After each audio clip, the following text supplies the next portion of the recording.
guys, welcome to Ready to Work, powered by ABSA, that's African Nasty. It's good to have you guys on here once again. If you're watching us on our YouTube, Facebook, or our Zoom, welcome. If you have any questions, as always, kindly jot them down. We'll definitely, attend to that in the course of the show. Now, welcome. This happens to be the 6th edition of our Ready to Work. I'm super excited about it. We started off, not knowing we'll come this far. We still have some more coming your way. Right now, this is Ready to Work. It's a webinar series powered by ABSA. We started this journey, of course, some 6 months ago, and it's been an interesting ride. We had some interesting conversations. The last one we had was on money skills, making money, saving money, keeping the money, and then making your money work for you, or multiplying the money as well. We had a great one with that. Thanks going out to our panelists for last week. Now, we're focusing on helping individuals discover, okay, that's the first thing we're doing, learn and then apply the knowledge and skills required to enhance their employability, okay, your ability to get a job, and then self-employment prospects for all our entrepreneurs. Now, I will take this opportunity to congratulate all our viewers, the guys that have participated in our webinar and our online module course for a long time, the ones that completed the modules on Ready to Work portal, the portal that we have. And I will encourage all of you to also sign up. If you're watching, you haven't signed up on the platform, you don't know what it is about, it is your first time, readytowork.absa.africa. It will get you in there. Go on there and then complete the modules and recommend your friends, family, and colleagues to also get in there right away. Now, today's webinar is focusing on work skill modules, okay? One particular topic that the work industry has been dealing with for a long time. It comes up anytime you go to any company, any interaction that comes between an employer and an employee. Work modules come in, things that you're supposed to know before you get a job. What even gives you the ability to get a job beyond what you've learned and all that? The topic is interviewing the right way, okay? I went to Legon for 4 years, and for all my years out there, I struggled a lot with this because I didn't, take advantage of the opportunities for me at the counseling and guidance department. But this is one of the most important things that is, taught when you go out there. You learn how to answer questions right when you go for interviews. You might learn whatever you know, but that interview will determine whether you get the job or not. And so we have the right people here to do that with us. I have a hiring manager and hiring managerial experts, pretty much. And then I have 2 human resource managers in here as well. Selection for a job interview is an opportunity, okay, for you to position yourself and market yourself. That's the key word, market. Selling yourself to an employer with the sole aim of landing the job. A lot of people are going in there, but what is going to make you special? If you go to the market and there's a lot of things being sold, you want a particular brand, you're going in to buy a blender, a lot of them are being sold, they're on display. What is going to make you buy this one? That is what we're talking about today. And a few questions come up. Who you are, or who are you? Second thing is what you have to offer and why you are right and fit for the job. So today, unlike we usually do, I'm going to introduce my guests. But since we're talking about HR stuff and I have the experts here with me, I want to do a case study with all of us. I need you to particularly pay attention to how they're going to answer this question. These guys are super experts when it comes to employment, you getting a job and that. So instead of letting them introduce themselves or me telling you who they are, let's do it HR style. I'm going to start off with my first lady, looking beautiful as always. Who are you? Tell us a little bit about yourself. Okay. Thank you, Reverend Eskin, and good morning to all our viewers. So Monica Doboyopong is a very lovable person, easy to deal with, and I am a business leader, a banker with over 14 years experience in the retail industry, and I carry a weight of change leadership, and I am a self-motivated individual who goes the extra mile to always achieve excellent results. A change agent that actually motivates others to actually achieve their potential, their maximum potential. I hold an MBA in marketing from the University of Ghana Business School and currently manage the middle affluent in Absa Bank Ghana Limited, which we call the Prestige Banking. So this morning, I'm privileged to be here this morning to actually support our viewers in having a great and transformational career journey. Thank you. Thank you so much. All right, so you guys can clap at home. Go ahead, make it happen. Sir, tell us about yourself. Okay, so thank you. And good morning, colleagues. My name is Isaac Annan. I'm an HR professional with over 12 years experience.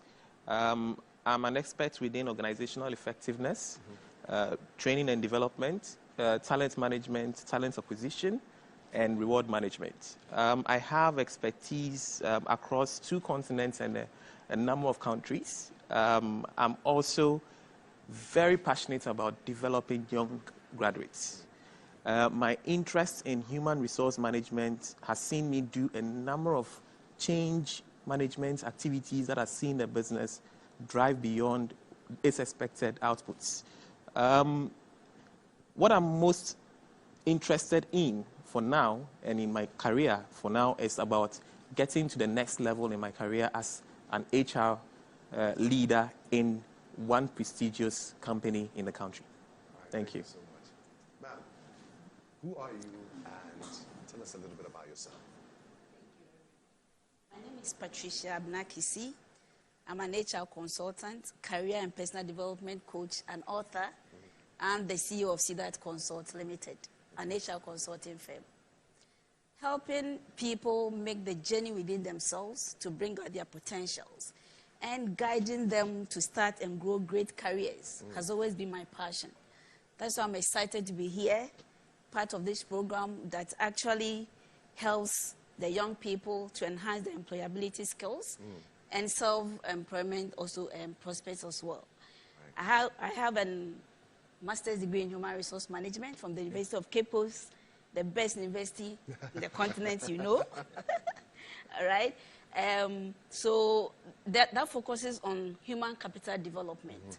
And then I also have a bachelor's degree in education, which makes me a professional teacher. Okay. I'm a member of the Society for Human Resource Management, Ghana. And so my training, education, and experience actually helped me to help people develop and grow their careers. For the past 14 years, I've been providing HR solutions to companies in both the private and public, and I have been helping them with their recruitment and selection, also with performance management, compensation and benefits management, and actually general HR advisory. Now, what excites me the most about what I do is the fact that I get the opportunity to mentor young ones in their career development. And so I've been hosting social media programs like Career Clinic with Tricia and also career coaching and mentoring class that actually provides the needed coaching for young people to help them on the path of career growth. I have been doing this for the past 14 years. I have a YouTube channel, which is Time with Your Career Coach. And that also provides career development tips for my subscribers and followers. I bring to this discussion my 14 years of experience as a recruiter. I bring to this discussion my skills relating to interviewing, also people development skills.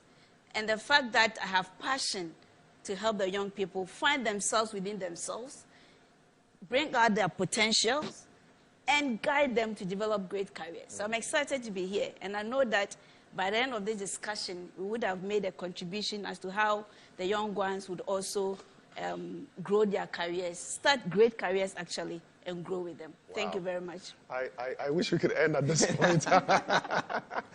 Great way to answer such a question. I mean, we just had to do this for our viewers at home and at their workplaces to have a fair idea what this conversation is about. So you realize how these 3 personalities answered this question in their separate ways.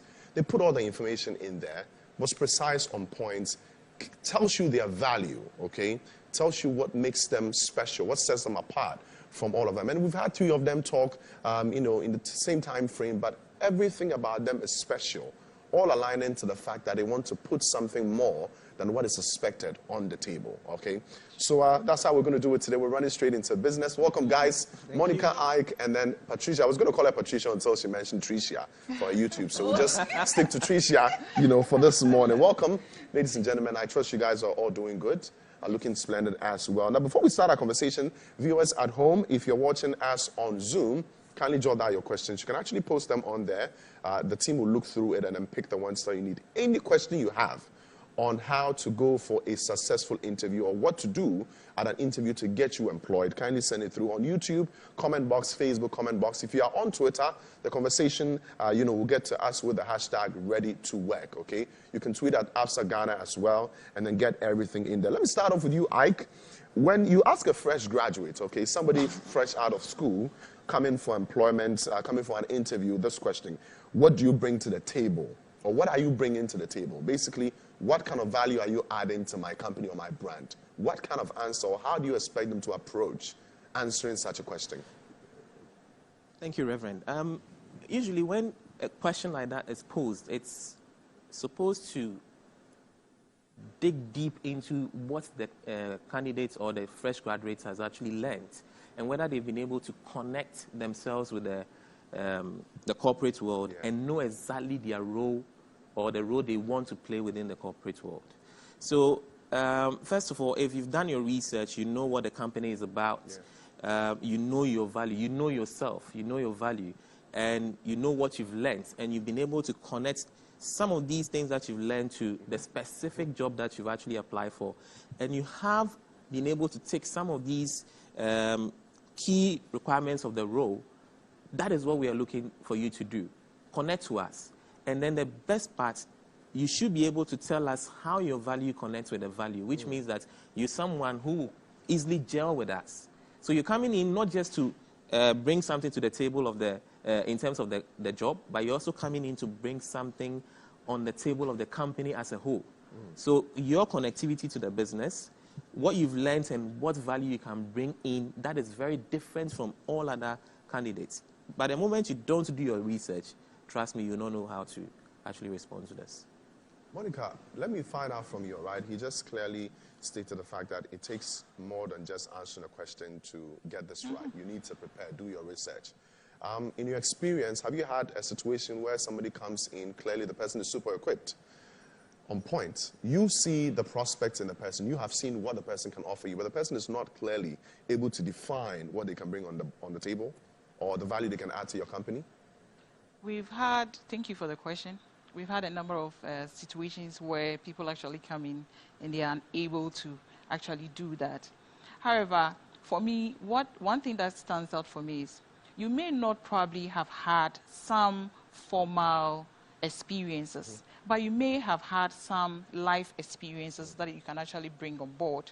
And so for me, that is the time that you need to demonstrate that along the life journey, you have actually learned some things that you can actually bring to the table to make a change or to make a difference. Because every business actually wants to to be transformed for its positive nature. So for me, there have been instances where people come and they are unable to actually relate that into the work environment or the formal environment, and that hasn't helped most people in interviews that I've actually encountered. Tricia, so I'm looking for a job. I have all the qualifications. I meet the requirements. There's a clear indication of what I'm supposed to do. There's a job description there. It outlines everything I'm supposed to do. Why should I answer what I have to, bring to the table? Because I'm clearly bringing to the table what you're expecting. You need somebody to do this, do that, do that. The job description lists what I'm expected to do. Why then should I still answer what I'm bringing to the table? You know what I want. You know what I'm bringing. And you know what you want as well. Thank you. Actually, I don't know what you are bringing. Yes, I've seen it on your CV, but what I've observed from my years of practice is that a lot of people just put things on their CV without really understanding what's even on the CV. So for me to be sure that indeed you are the person who you say you are, show me, demonstrate to me, tell me, convince me that you have what it takes. Okay. And you see, if you're a fresh graduate, you are not at a disadvantage. Sometimes we feel we are at a disadvantage because we don't have the experience. Somebody says, you want us to have experience. Yes, you don't employ us to get the experience. It's like the chicken and the egg, which one comes first? And they are confused, and rightly so. But the point is this, and I always advise them, while you are in school, yes, you want to pass your exams, you want to get the grades, but make time for extracurricular activities. Make time for internships. Because then you'll be able to develop the skills that are required for the job.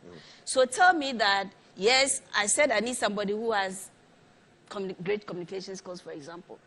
demonstrate to me. It's not enough to put on your CV that you have great communication skills. Demonstrate to me how you have developed that skill. Okay. So for me, yes, you also have something you bring on board. You may not have the experience, but you may have the desire to learn. Yeah. If it's an entry-level role, we expect people with potential. So the ability to learn, the willingness to learn, and also understanding the company. And I said that, and it's very important. Know the company and know what they want in terms of the value, in terms of the culture. Three things are at stake here. Whether you can do the job, whether you are a best fit, that is, you fit in the culture of the organization, and whether or not you have passion, interest for the job. Some just want to put food on their table. So, if a higher bidder comes, I leave. We don't want, because we want to grow with you. So we want somebody who will stay with us, not job for life anyway, but in the long haul, so that we can plan with you and around you. Because you have a goal, you have a mission. Exactly. You need someone to buy into that idea. Definitely. I asked you that question because I realized in your answering the first question, you mentioned certain things that are really not in line with the usual prospects of an HR manager. You do extra things, just like you mentioned. You have a YouTube channel. You have all these things. When you ask a question like that, are you clearly looking for what the person can do or what extra things they can do? I really want to understand that. So 3 people are coming for the same job. They can all lift 50 kg, but maybe one can flip it over his head. Is that what you're looking for? Exactly. That's what makes you, what makes you unique. Because like you said, 10 people are competing for the same role. Yeah. So what sets you apart from the others? What makes you unique? What is the extra thing that you bring on board? And for me, all the channels and the programs I have on social media are just taught one thing: helping people start and grow great careers. And as an HR person, I wish I could employ everybody, but I also know that there is limit to what I can do. But I would really love it when somebody comes for the interview and is able to impress me, and I'm able to see that thing, extra thing the person brings on board. And it tells me that even if you can't do this today, you have the potential to do it tomorrow. And with a little effort, and also with training and coaching and mentoring, you will get it. You will get it. So if I'm not wrong, I mean, I'm sure the listeners at home also pick this as well. The CV itself doesn't really matter, does it? Oh, I mean, I stand to be corrected. It does. it does. To what extent, what percentage of your employability depends on your CV? Let's out of 100. The interview the interview carries how much, and your CV itself carries how much? Okay. Realistically. Right. I think I will take an answer from all of you guys each. Okay. I'm just trying to see how I can put it. Do you want to go? Okay, let me go. Okay. So I think I'll probably use it in the system of communication. There's 7, 38, 55. So the CV is more like the words, which is the 7. So it's going to put you in front. Okay. Then the engagement, the way, the tone of your conversation is what you're going to be doing in the interview. Okay. And then your whole posture and everything will tell us whether you were excited with all the things that you're talking about. So if you don't have that 7, for me to be able to find out, the number of people who have the 7, then you don't even have the opportunity to come into the interview. Okay, that's the first step. Yeah. That's what even gets you into the interview. Yeah. Okay, Exactly. that's what gets you called. Of course. Monica. Because for me, it's a pre-qualifier. Okay. I get into this room, I want a gentleman. So, are you a gentleman? But Patricia is not a gentleman, right? So, that is going to tell me that Eskin is a male-dominated individual or not. So, it's a pre-qualifier. Okay. That actually brings you on board in the first place. Without the CV, you don't even have the opportunity for the interview. So the CV is what is actually going to market you before you even get opportunity to even express that extra thing you have that somebody do not have. So it's a pre-qualifier. So it's equally important as well as the interview, which is also equally important. Very important. You want to add something? Yeah, and it's very true. I mean, because it's a selling process, like you said from the beginning. It's a selling process. And so I don't know you. I've not seen you before. Your CV tells me who you are. So if you don't present your CV right, you don't get the opportunity to be called for interview. So it's very important. And I keep stressing this. Your CV is what will give you an entrance through the door. then you'll be called for an interview. Okay. So, and then, of course, I have seen people with very well-crafted, designed, beautiful interview, a CV, yeah. and I've come for interview and I've messed up. Mm. So I say this because I had an experience a while ago. I put together a CV for a job position and I submitted it. Outright, I was denied. I wasn't even picked, okay? And so I had another experience somewhere at a seminar with one of the people that were actually a part of the team employing. And then the guy said, I've met you before. I'm like, no. And then he started saying things that were about me, and I'm like, okay, where do you work? And then he mentions the place. Like, how didn't you put all these things in here? Because your CV put us off. Okay. You know, it cleared you out of the list. And so other people were picked. And funny enough, none of them really impressed them. But then, so I didn't even know. So, I mean, let's just quickly run through this briefly. Maybe I'll take 2 from each of you guys. How do you prepare a good CV? What makes a CV special? Since that is the qualifier, the pre-qualifier for us. I'll start with you, Monica. What do you look at when you see a CV? Is it the words, the achievements? What makes you pick a CV? What makes you pick, somebody over the rest? Pre-qualifier for you. Okay. For me, personal branding is very important. So what do you stand for? Your profile. What do you do? Like you indicated much earlier, Patricia actually demonstrated things that she does even outside yes. what she actually do or in line with what we are dealing with. And then secondly, you also need to ensure that every job has its own skills or expectations. Yeah. So you need to actually identify yourself with the role profile that was actually advertised. Without that, you're already off track.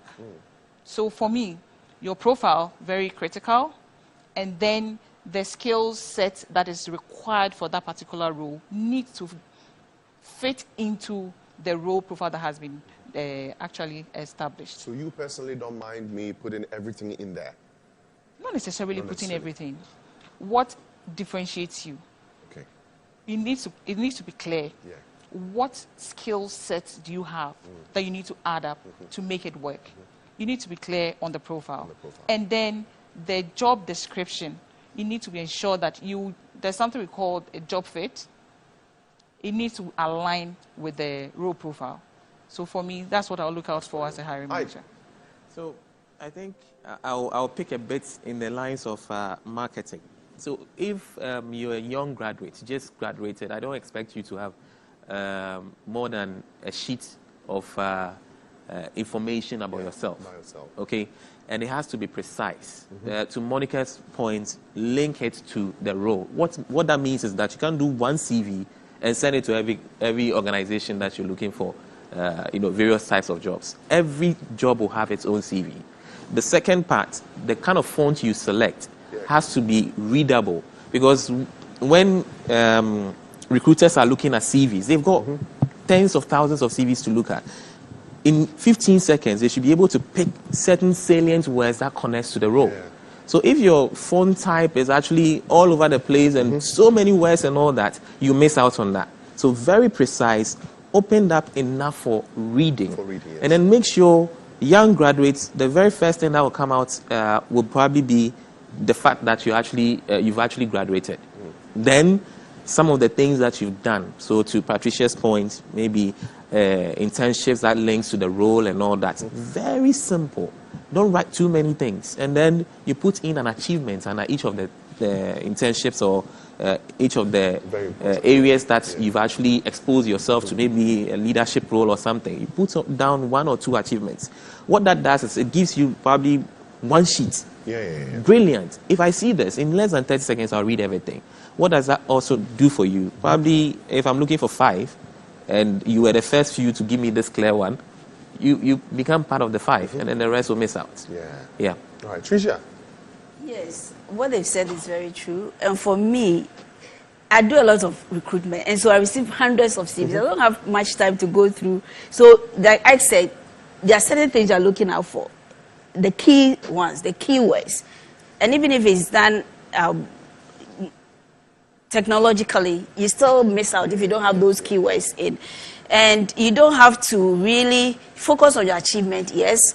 Tailor your CV to meet the requirements of the job, yes. So don't have one CV. I tell people that you have what you call a master CV. That one, what Reverend, you said, you put everything you have done on that CV. You call it your master CV. Based on the opportunity, you tweak it. Based on the opportunity, you pick and choose those that relate to the job that you are applying for. And then you tailor your CV to meet that. That way, I will see the specific things I'm looking for on that CV. And then I'll shortlist you. And then also, some design their CVs. If you are a graphic designer, that one is okay. But if you are an HR Stop person, designing your CVs. Know the kind of job you're going in for. You're not applying for a graphic designer job. Please. Right. Know the job you're applying for and stop designing. I mentioned the design because, we've had a few as well. People designing with frames and then borders and color prints in there. Exactly. Yeah, putting designs in there. And sometimes the font size is so large that you may think you are blind. You can't see. Okay, one thing, sometimes if somebody has a beautiful CV, I've had that experience, but I want to call the person for interview. I check on the CV, there is no contact on the CV. There is no email on the CV, email address on the CV. I think they presume since they emailed you the CV, you pick from the email. Yeah. So please make sure you put your contact details there. And if your network is not very reliable, please have another number. Because sometimes I call the first number, I don't get through. I call the second and I get through. Sometimes the second is somebody's wife. It's okay, pass the message on to the person. But if I call the first number and I don't get to you, you miss out on the opportunity. So please make sure your network is reliable and have a second number so that you can be reached on. I'm very glad we're mentioning all these. I know you guys home are taking notice on this. One other question I want to find out, okay? Now, since we've answered who you are and what you're bringing on board, what are your weaknesses? Or what's your weakness? I'm going to get a job and I've presented myself so well. I've spoken so much about my capabilities, what makes me special, the pluses I'm bringing on board. And then I'm asked what my weakness is. Do I lie? Do I tell them, what's my weakness? Clear me off the list of people who are highly employable? Monica. That's an interesting question. And I think it's a really hard one that people find it difficult to actually sail through. But that question is actually asking, are you aware even about yourself? Do you know whom Reverend Eskin is? Yeah. And if you really do know whom you are, that's self-awareness. And there's no need to lie. You need to be real, okay? However, you need to be cautious that the role you are applying for, you do not bring the weaknesses that will shoot yourself in the foot. Yeah. You need to be realistic. You need to be upright. Be truthful, transparent. However, you do not bring the weakness that is applicable to the role or the job that you are applying. So it goes back to know the job. Yes. Know what you're applying for. Know what you're applying for. Because you wouldn't want to apply for, go in for an interview that has to do with you being a team leader and then your weakness is you can't work with a team. Yes. That outright disqualifies you. You need an analyst and say your weakness is your ability to critically analyze. You're already out of the game. Yeah. So I think the additional thing is the question is asking you how well you are working on improving yourself. I like that. Yeah. Okay. It wants to know whether you've been able to also gain some, benefits because of that activity you're doing. So whenever you ask that question and you answer to Monica's point, always make sure that it is in a statement form that describes things you're doing and the benefits or returns you're getting from it. The moment you do that, they are able to connect it that, one, you know yourself, two, you've been able to see the gaps you got and you've worked on those gaps and you're getting some benefits, which is also motivating you to further improve yourself. So that's the whole trick around it. Yeah. Tricia? Yes. I think that before you answer this question, two things you must keep in mind. First, know that you're a human being. So don't go say, I don't have a weakness. Because every human being has a weakness. So that's point number one. Point number two, remember where you are and who you are talking to. It's an interview session. It's not a therapy session. So don't go pouring out. And you are talking to an interviewer, not a priest. So be mindful of that. Wow. So you don't, shoot yourself in the foot. And like Monica said, a weakness that is related, work related, yes, but it shouldn't put you at a disadvantage. Yes. So you lose out on the opportunity. And be straightforward, be truthful, and importantly, like I said, tell us what you are doing or what you have done to overcome that.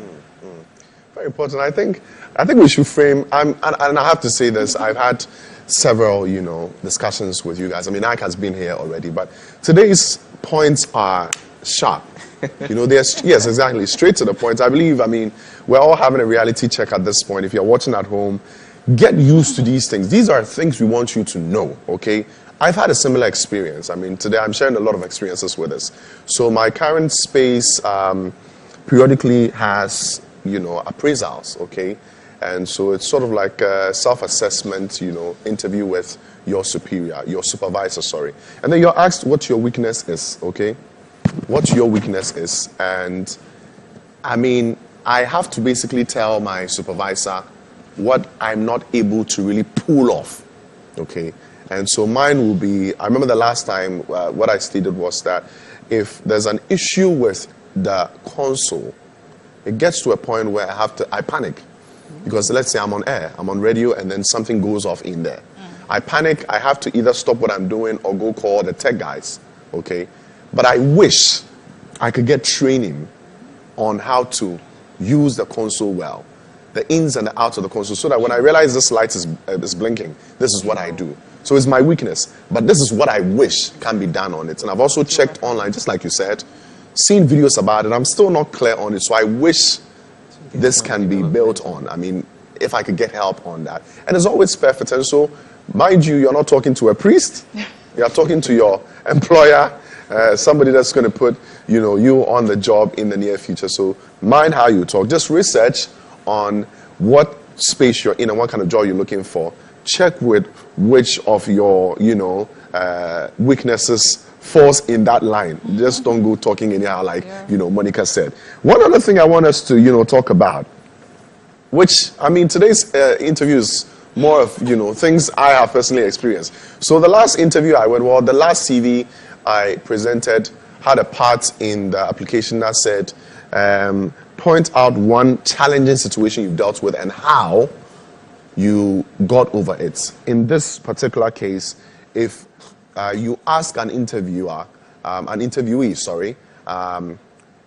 to tell you how they've dealt with a difficult colleague in that frame, what kind of answer do you expect?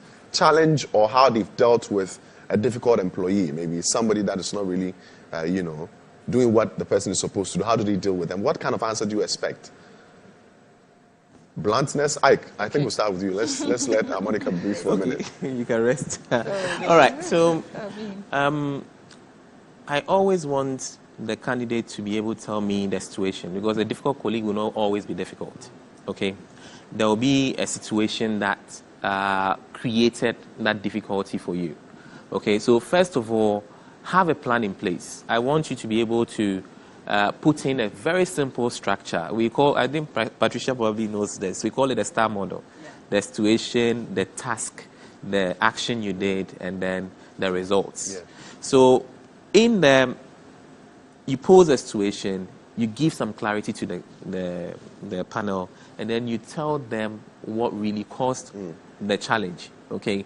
And then what actions you actually took. And those actions, mind you, must be actions that generates proper outputs in terms of resolutions, okay? And then you tell them the results. I normally like to give extra points to people who have thought through the entire process, the whole STAR model, and then ask themselves, could I have done it better?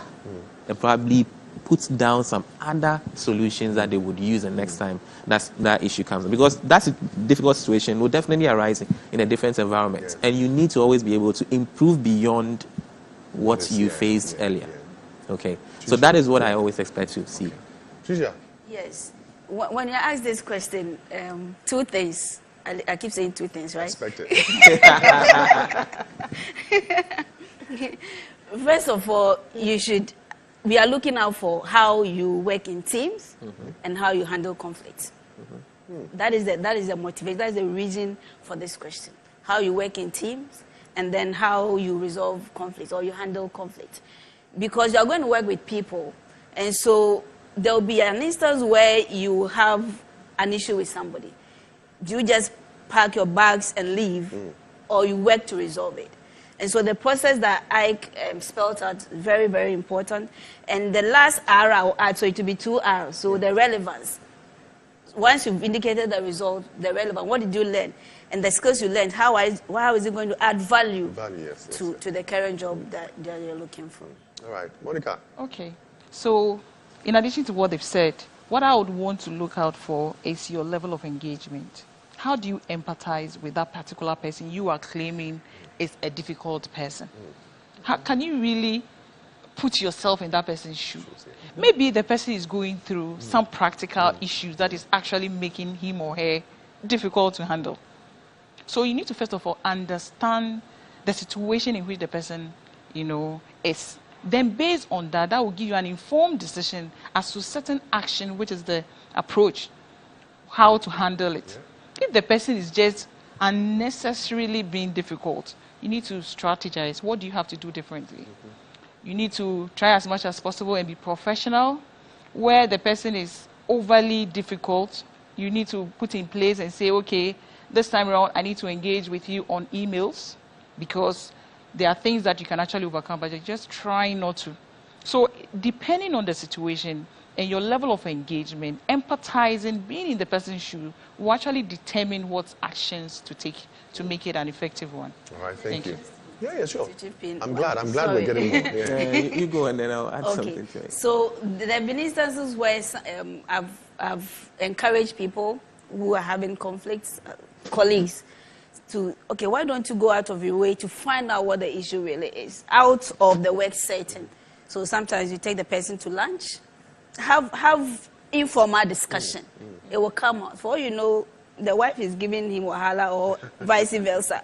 So you just want to understand. And it ties into what Monica said. Understand the situation, what the person is, empathize. It's not sympathy we are asking for. We are seeking for you to put yourself in the shoes of the person.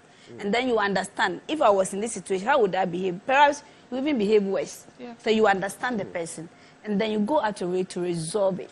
At the end of the day, show the interviewer that the specific things you did, the action, the initiative you took to resolve the conflict, so that we know that if there's a conflict, you are able to handle it. You are the type we can look for. Let me give you one thing that normally takes out or exposes candidates when this question is actually posed. The person starts with telling you the situation, and then the next statements or the statements after are all about things they are doing or what is happening, instead of it has happened and I've acted. So you have to be very careful. You always have to listen to it in the lines of what has happened to you and how have you done or worked around it. The moment you do that, it gives us that confidence that you've been able to handle yourself in a team, you've been able to do something that has benefited the team and the business. Two things I want to ask on this next one. First thing is, how do you prepare for a good interview? Okay, we've spoken so much about it, and let me break it down. Spoken so much about preparing your CV, the kind of questions you might be asked and how to answer them. But then before all that, how do I come in? Is it even normal to come to an interview feeling tensed, nervous? Is it okay? Does it bother interviewers, people who are employing us, when we go for interviews and we're tense, I'm shaking, I'm sweating, my palms are sweating? Is it normal? Does that put me off the list or what? For me, I think it's normal for you to feel nervous when you're going for an interview. However, your ability to overcome it. Your ability to overcome it. Okay. First of all, if you're able to prepare very well, you know your facts, it calms your nerves. It puts you at ease. And so you're able to articulate your issues clearly and specifically. So it's okay to feel nervous, but how have you been able to work around it to ensure that you come around and get, you know, what you are supposed to do and do it right. So it's okay to do it, but you need to be able to overcome it. Tricia? Yes, in preparing for interview, it's a must that you prepare. I mean, there have been people who have come for interview and you realize clearly these people didn't prepare for the interview. They took it for granted that they just come. Yes, I tell people that when I call them for interview, I tell them this is a conversation, so relax, you know, don't panic. It's an experience sharing, yes. But if you don't prepare enough, for example, you are coming for interview as an HR person. I'm using HR because I'm an HR person. And then you are asked a question about maybe how to conduct interview or walk us through a typical selection process. I'm expecting you as an HR person to be able to show me clearly what you go, how you do it. Okay, so the steps. And then research about the company, please. I know that for us as consultants, we recruit for other clients. And normally we don't tell you the name of the client yet because you don't want to bother them. So if you are coming for the interview, just research about that Consults, okay? Just prepare. And then pick the requirements of the job. Somebody asked me, when should I start preparing? And I tell them, immediately you submit an application, start preparing for interview. This is because sometimes we don't give you much time to prepare. So we call you today, come for interview tomorrow. When are you going to prepare? But you submitted the application a week ago and you were sitting down. So once you submit the application, start preparing for the interview. Research about the company, the requirements of the job. Pick them. Go into your master CV. Pick those skills that are required for the job. Then build a talking point around it. Because it's an experience sharing. Excuse me. Behavior-based interviews. So share a story. You may not have had formal experience, but in school, were you a chaplain? What skills did you learn from that? Build a story around it. Were you a dining hall prefect? Build a story around it. Okay? In your community, are you the person who is always called upon to give the vote of thanks? I mean, build a story around it. So look into your life in general. School, community, church, mosque, wherever you find yourself, and build talking points in preparing. Stand before the mirror, answer the questions. These days you can go on the internet and just watch videos. That's what you know, pick some of the questions that are likely to be asked, and then you prepare. What I don't advise you to do is to chew and pour.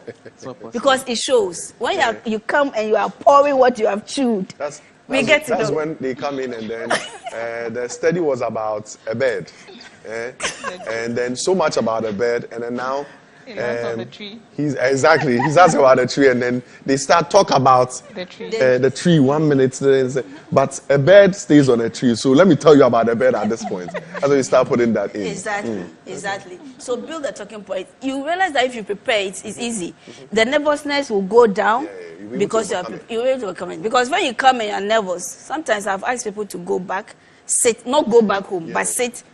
Relax, give them water for them to cool down and call them back. Because you want to get the best out of people. That's true. You are not interviewing people to punish them. And that is what the message that young people should understand. We are not here to punish you. We are here to give you opportunity to sell yourself. So just relax and be conversant and be confident and be assertive. Yes, be assertive, confident, but not arrogant.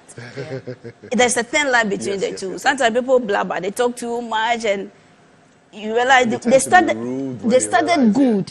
You were like, oh, I've got my candidates. Then along the line, they mess it up. You know. So please, preparation is very important. And start immediately. You submit an application.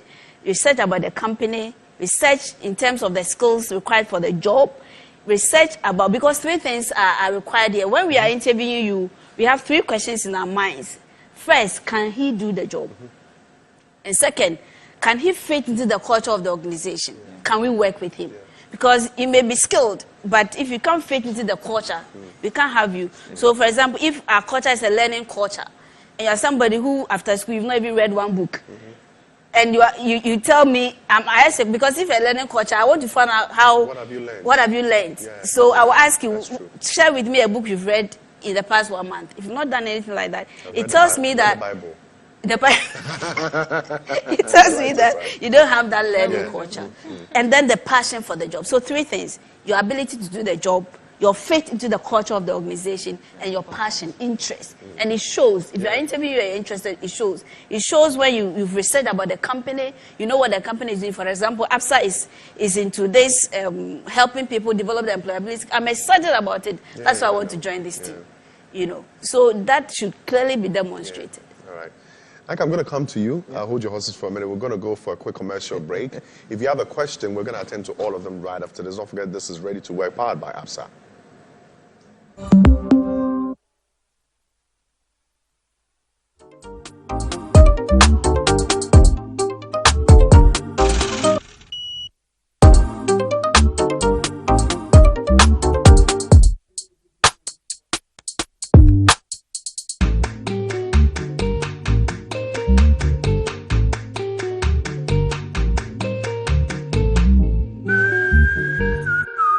Everyday life.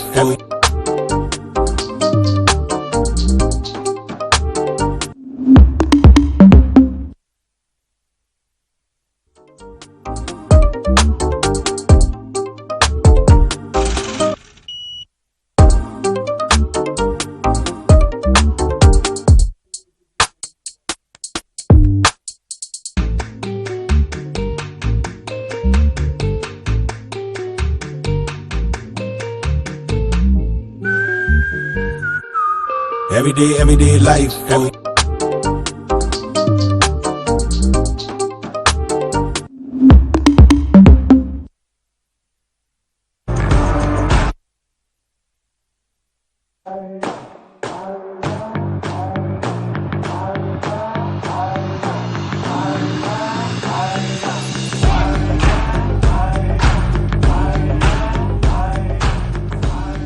All right, welcome back to Ready to Work, powered by APSA. Before we went for the commercial break, Tricia told us how we need to prepare for interviews in this new era. Ike has a little bit to add on that, something we missed. So let's hear from him, Ike. Okay, so preparation, there's a part of it that I've noticed young graduates always miss. How you present yourself. Okay. And usually part of the preparation is to find out the culture, their ways of working, the dress code, all these kind of salient things that will not make you stand out like a sore thumb. Because if you go to an environment where you realize they are not supposed to wear short skirts, everybody's well decent, smart, casual, and you're wearing a short skirt, you go into the interview, you will be nervous. It's not negotiable. If you go to an environment where they are very open, they have a different way of actually approaching and responding to things, and you didn't research on all these things, you're going to have a problem there. So the main thing I always talk about is make sure that your dress is not giving you away and making you feel uncomfortable, because if that happens, trust me, there's no amount of comfort you're going to get, and no amount of preparation on the interview will make you pass through it. The second aspect, always remember that the company has values, and you should connect yourself with the values of the company. That will excite you. So if you go into even your conversation and you have your 7:38:55, you realize that because you know their values and you're connected with their values, everything you're talking about is exciting. So your body language connects with them, and so they know, oh, you are a perfect fit for us. But the moment you miss that out and you have a different value from theirs, then you've missed out on that as well. So preparation, it starts from how you're actually going to present yourself. It continues into how you're actually going to present your case in terms of your marketing, and then it closes with how you connect with them. So that's what I wanted to That's what you want to add. All right, great. So I think I might also want to add a little bit. I pray it falls in line with that. So I'm sure certain companies have their brand Bible, particularly the telcos and like. So you wouldn't want to wear a green to a yellow branded, exactly. I mean, you mind that. And it all goes back to what Monica and Tricia said earlier. Just research a little bit into what the company is about. Remember, these things are very obvious. Everybody can tell you what colors this brand stands for, so that you don't find yourself wanting. Because certain things will just put you off, you know, Oh, yeah. on the instant. So your CV might get you in, but then your presentation, how you present yourself, will just put you off. One last thing I want to find out from you guys before we get to the questions. We are in a new world now. Because of COVID, things are different. Virtual world. Interviews are being done, you know, on a virtual scale now. You are quite, you know, involved when it comes to that. So I want to ask you, are preparations supposed to be different? What are some of the things we should do and not do with regards to virtual interviews these days? Okay, thank you, Reverend. So for all the preparation and the things that we've said before, you add to that. Okay.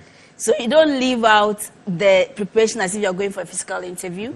But what you add, what if you're going for a virtual interview, is to make sure that you have a strong internet connectivity. I tell, when I'm sending, I do a lot of virtual interviews these days, at least for the initial selection.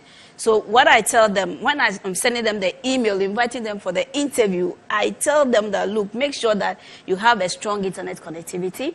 Your data will last you for about 40 minutes.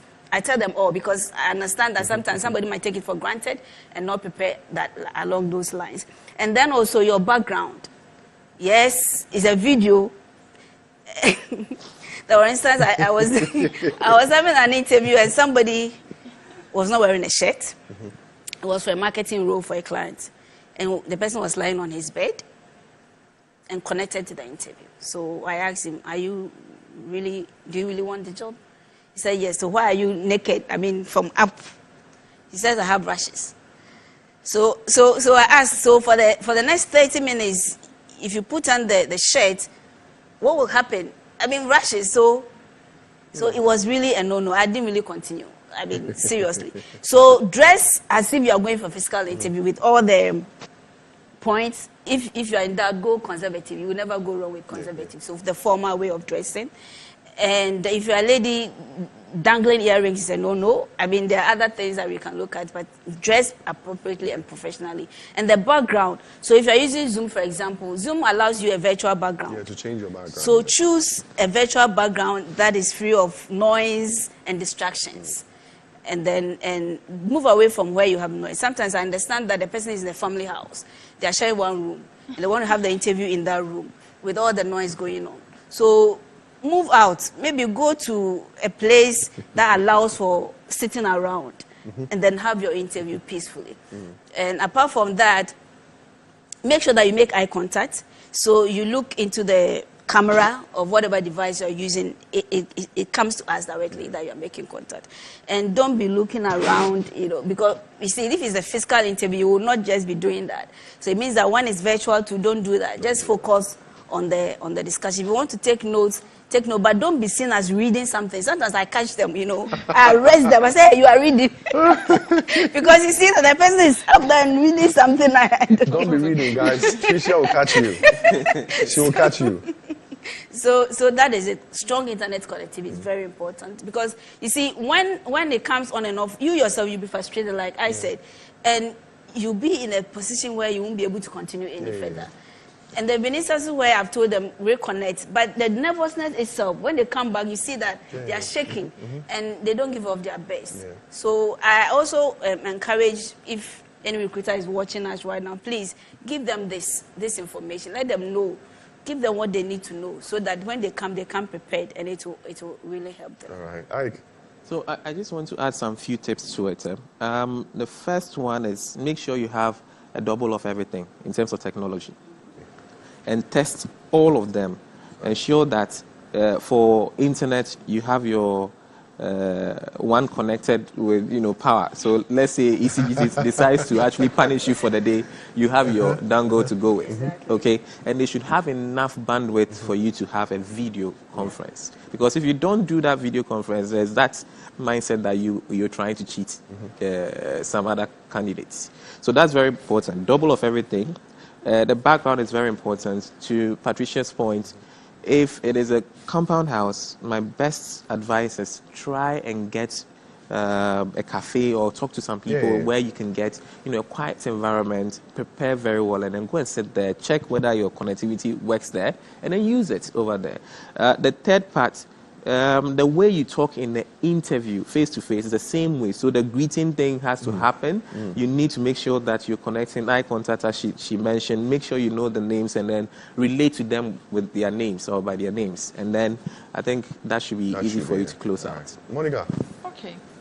So I think Trish spoke about the dressing. Very important. Dress as though you're going to a physical interview. Very, very important. We've had instances where people are in meetings, in interviews, and they get up and they forget about themselves and things happen. So dress as though you're going for a physical interview. Connectivity, like they said, is very critical. Ensure that your battery, your laptop is charged. Battery life, yes. You need to charge it, and to Ike's point, have double of everything. Yeah. You also need to check the systems you're going to be using. Is it Zoom? Yeah, Is it Microsoft Teams? Is it G or whatever? So many apps. You need to be sure the one you are going in for. Right. Very, very Very important. important. So, Sure, sure. Sometimes when they connect to you, they connect with a phone, and you don't know who is on the line because you don't allow all of them at the same time. So they wait in the waiting room. If I use Zoom, for example, they wait in the waiting room and then you connect them. So I want to know, because I've scheduled the candidates. This person is coming 10:30, another 11. So I don't expect that person coming at 10:30 to join, at 10 when I'm expecting another person. So register with your name. It doesn't take much. Just use your name to register. If you Zoom, yes. If you are Isaac Mensah, I'm not saying he's Isaac Mensah. So you write Isaac Mensah, and then it shows. So when you're in the waiting room, I know that I'm allowing Isaac Mensah. So I don't say, so who is iPhone something, who is Android this, it's also So get the identity right, goes back to what? one thing I want them to know is that with your laptop or whatever system you're going to be using, make sure updates are run on the thing. Sometimes it's about 30 minutes to go into the interview, and then you now log on your laptop, and then you realize that update, which is going to take like 2 hours. You find yourself wanting. So make sure you prepare. Double check. Double check, yes. Just have a double of everything. And double check. Thank you so much, guys. All these tips are very, very important. So at this point, we'll take your questions. But Charles going out to Richard Ayuma. Richard says, awesome program. Thanks so much. Timely invention. So first question is from Sandra, all right? Sandra is on Facebook with us now. Sandra wants to ask what the best answer is when asked if you have any question when the interviewer asks, do you have any question for us? What should I ask? How much be the money? No. So you guys go make her go leave? Oh, wow. So will I be allowed to bring my baby to work? What are some of the questions? What am I expected to ask? If they ask me if I have any questions, am I supposed to say, nah? Because I'm coming for the interview, I'm the person being interviewed. And I'm given the opportunity to, cross. Let me give you an experience, okay? So I went to this interview and well prepared and all that. So, 8 years back anyway. So, and I knew everything about the company. In fact, I went the extra mile of checking the projects you're doing, where they're landing, other issues that they've had and all that. So through the interview, I realized I did not do well in 2 of the competency questions. So I knew where the answer. But when they asked me that question, do you have any questions? I went straight into their strategy for the year. And then I started asking whether they've looked at this side, what if they did this and add this, what do they think would actually happen? Then in there became a conversation. So they were asked, okay, we've actually done this, done that, but we never thought of this. And I said, okay, let me give you some insights around this area. That was what changed the whole thing. You see that? So when you ask a question, do you have any question? Don't ask vague, irrelevant questions. Ask questions on what they are doing, who they are, and things you've noticed from their customer, which they can actually bring in and improve. That is when you realize you're actually very interested in them. But if you ask questions about, okay, so when can I start? When am I going on leave? And all, it doesn't work. Create that conversation. So that's what I always tell people when they ask that question. Yes. And indeed, you want to go? Okay. So one thing you shouldn't do is to say, I don't have any question. don't say that. Because if you are really prepared for the interview, like we are saying, you know what the company is about. And like I said, and I really like people who do that. You see, they have researched about the company. They know what the company is up. For example, you know that ABSA is into this program, right? You have an idea you want to share with them. So when they ask you, do you have any question? Yes, please. I realize you are doing this. I think it's very helpful. But have you looked at it from this angle, like I said?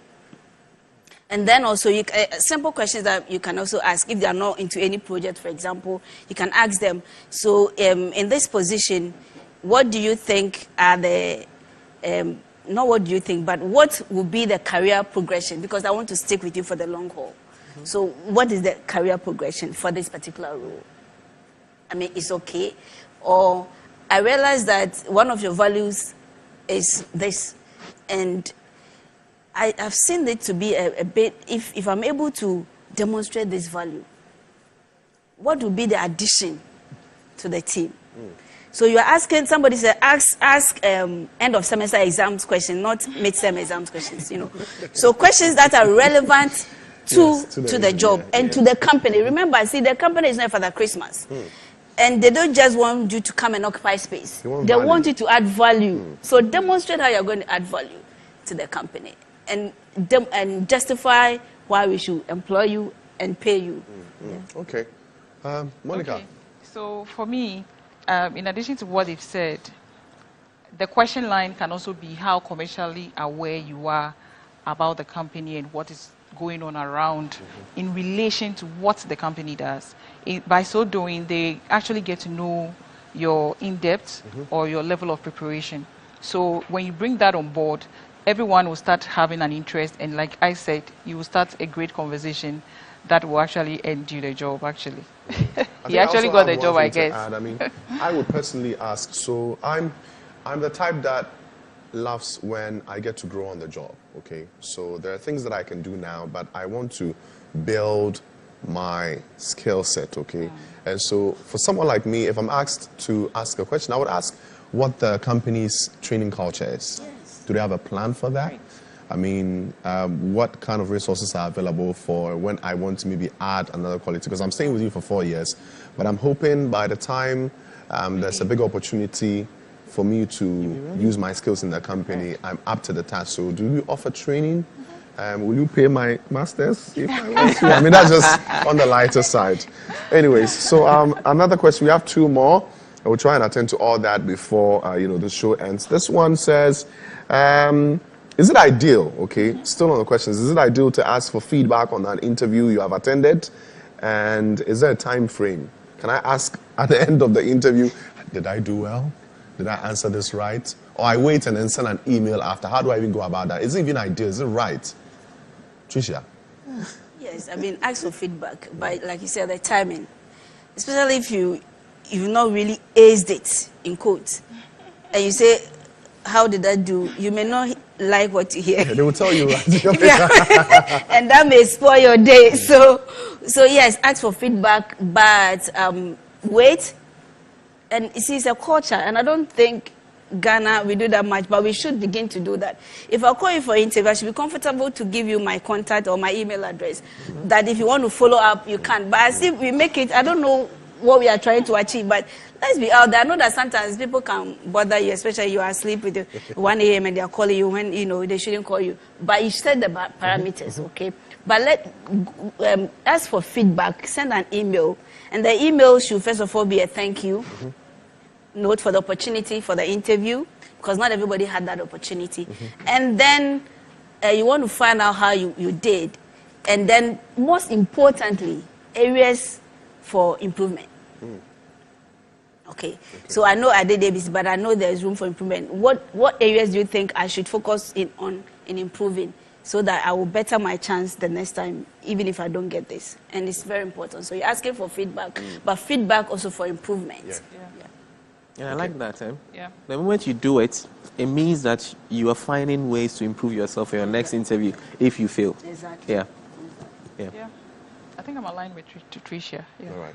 Now, one thing I want us to touch on before we go, I won't do more questions, we have to wrap up. What is your opinion on the definition of success that says success is when preparation meets opportunity?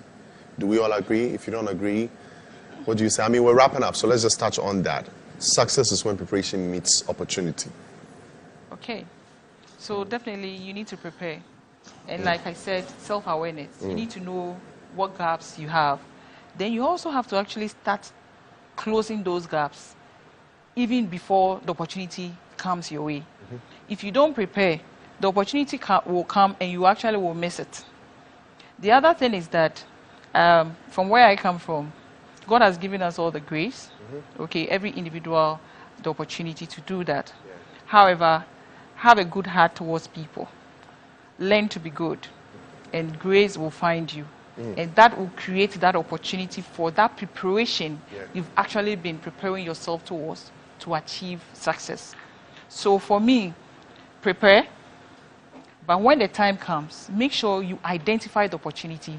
And lastly, ensure you execute. You execute. Very critical. For me, I think the opportunity is always there.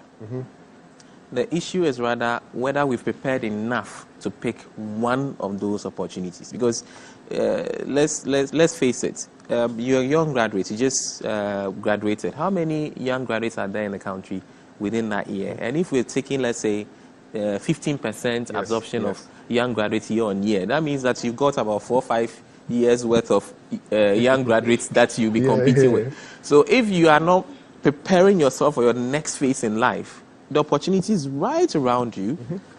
You will not be able to take it, and people will be taking it. You know, you'll be seeing it. You want to go and take this food like a buffet. You go there. You're going to take this one. Then someone comes and picks it. Then you go. And you have to find a way to improve yourself, your speed, your knowledge, and your understanding of the environment, and your understanding of the people you want to work with, and your understanding of what they do to better the community, and your understanding of the values that you're going to be working with. Whether you would love to actually wake up in the morning at 6 and say, "Yay, I'm going to that work environment." And brilliant. Once you have all that, then your preparation is spot on for that opportunity, and then you go for it. All right. Tricia, final words from you. Yes, I agree 100%, if I can say 150%, It's allowed. with that particular statement. And like Monica and I have said, it's very important that you prepare. The opportunities are there. And as a young graduate, you start preparing while you're in school. So you don't say, "Oh, let me complete school first, then I start preparing." And the preparations are in the areas of your internship, you know, the extracurricular things that, yes, get your grades. But I've seen first-class graduates who have come for interview and have not been able to impress. So focus on the things that you can do to develop those skills. When we were at the university, we were given the opportunity to do presentations at school. So we build those skills. But now the class is so large that they don't have the time for that. You don't for them, of course. But then they don't have the time for you to do the presentation. So do it. Go out there. If they need volunteers to do this, let your hand be up and develop those skills. Be ready. That is the way you are preparing for tomorrow. And if you prepare, you don't do firefighting.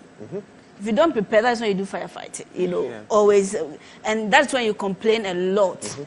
If you're before number one. Number two, you don't know anybody, that's why you're not getting the job. No, the government is not, you join the graduate unemployment, whatever association.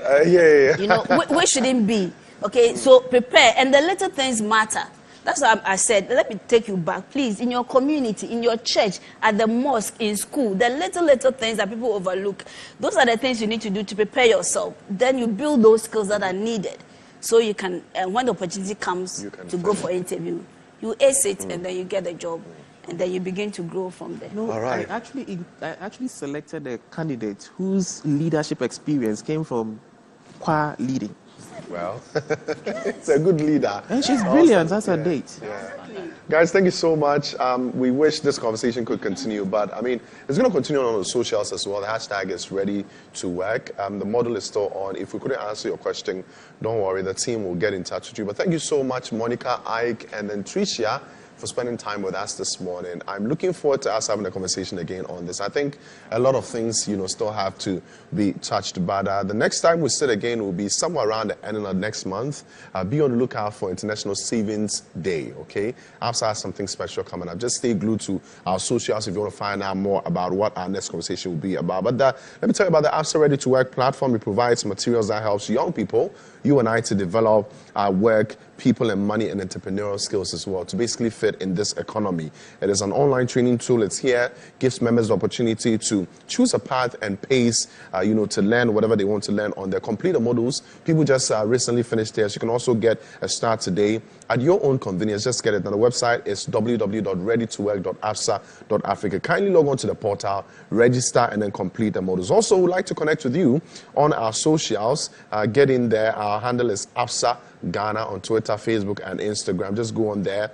Share your tips, things that you learned from this. Basically, anything that you enjoyed from this conversation we had, just share with us. You can also alternatively just share a 30-second video of your experience on Ready to Work, this particular module, and then, you might just repost it. As I said last week, you might just see yourself on one of our social media pages, sharing your experience with us. I'm all in for this. We're all about the young and young at heart growing in their workspace, developing themselves and fitting in their future as well as now. Be good. Have a wonderful day. Thanks so much for staying with us. My name is Eskin. I'm with YFM. I'll catch you next time. Have a wonderful morning.